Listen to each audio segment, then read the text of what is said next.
Баршаңызға қайырлы күн, каналыма қош келдіңіздер. Бүгін сіздермен менің отбасымның ең сүйікті торттарының бірі Whoopie Pie тортын дайындаймыз. Видеоны соңына дейін көріңіздер. Ең алдымен қара шоколад және де сары майды водяной баняда немесе микроволновкада ерітіп аламыз.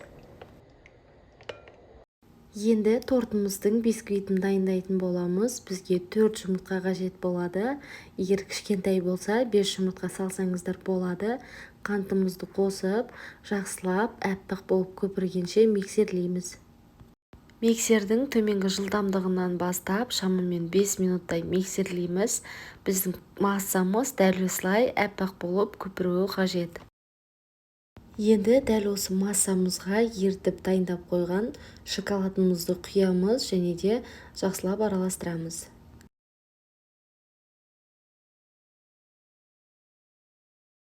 Енді құрғақ қоспаларымызды қосамыз. Алдын ала електен өткізілген ұн, разрыхлитель және какаоны массамызға 2-3 бөлікке бөліп қосамыз. Құрғақ қоспаларымызды бірден салып жіберетін болсақ, онда біздің массамыз басылып қалуы мүмкін, сондықтан міндетті түрде 2-3 бөлікке бөліп қосыңыздар. Ұнымызды қосқан кезде миксермен осылай қозғап жіберсек, біздің ұнымыз шашылмайтын болады. Осымен біздің Whoopie Pie тортының қамыры дайын болды. Дәл осындай сұйықтықта болуы қажет. Енді келесі кезекте пергамент қағаздарын дайындаймыз. 4 бөлікке бөліп, өзімізге қажетті диаметрде сызып аламыз және де 3 ас қасықтан құямыз. Дәл осылай видеода көрсетілгендей етіп, тегістеп, жайып шығамыз.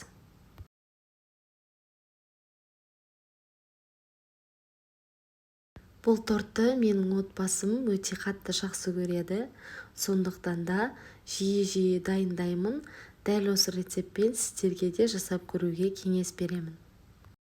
Басқа пергамент қағаздарына да дәл осылай 3 ас қасықтан салып, әдемілеп тегістейміз, сонда біркелкі әдемі болып шығады.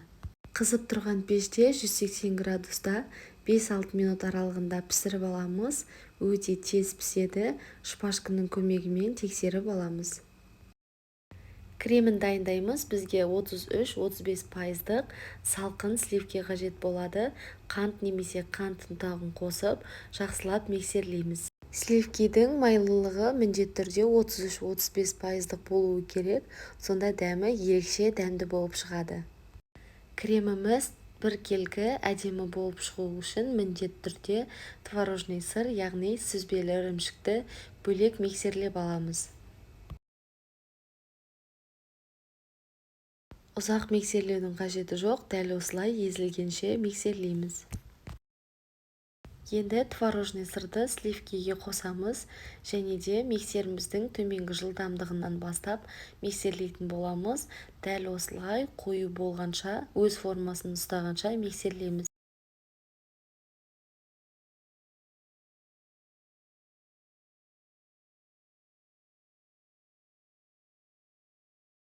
Енді дайын болған кремімізді кондитер қапшығына саламыз. Кремді салмай тұрып, ең алдымен Whoopie Pie тортына арналған насадкамызды салып, содан соң кремімізді саламыз.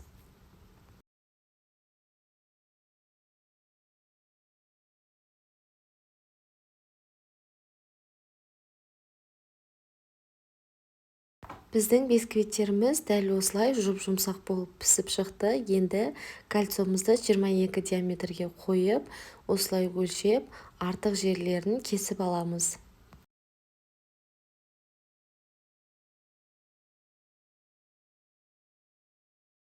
Енді тортымызды жинаймыз. Мен әрбір корждың арасында міндетті түрде пропитка пайдаланамын.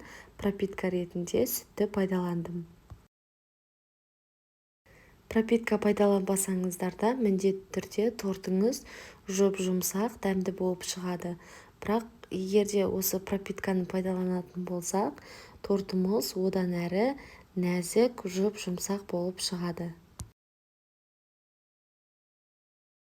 Енді кремімізді шарик тәріздес етіп, дәл осылай жағып шығамыз. Ортасына да міндетті түрде кремімізді жағып тегістейміз. Қалған корждарымызды да дәл осылай қайталаймыз. Міндетті түрде пропиткасын жағып, кремімізді шарик тәріздес етіп құйып, ортасын тегістейміз.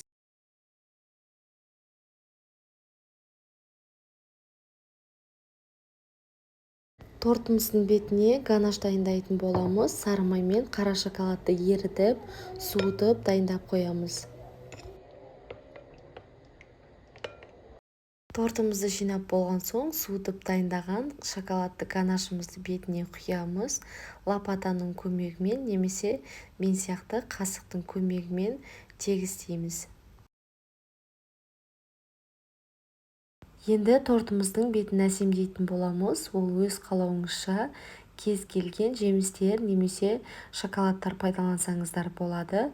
Мен өзіме ұнайтын жемістерді пайдаландым. Өте әдемі болып шықты. Осымен біздің отбасымыздың ең сүйікті торты вупи пай торты дайын болды. Міндетті түрде жасап көріңіздер. Каналға тіркеліп, лайк басып, пікір қалдыруды ұмытпаңыздар.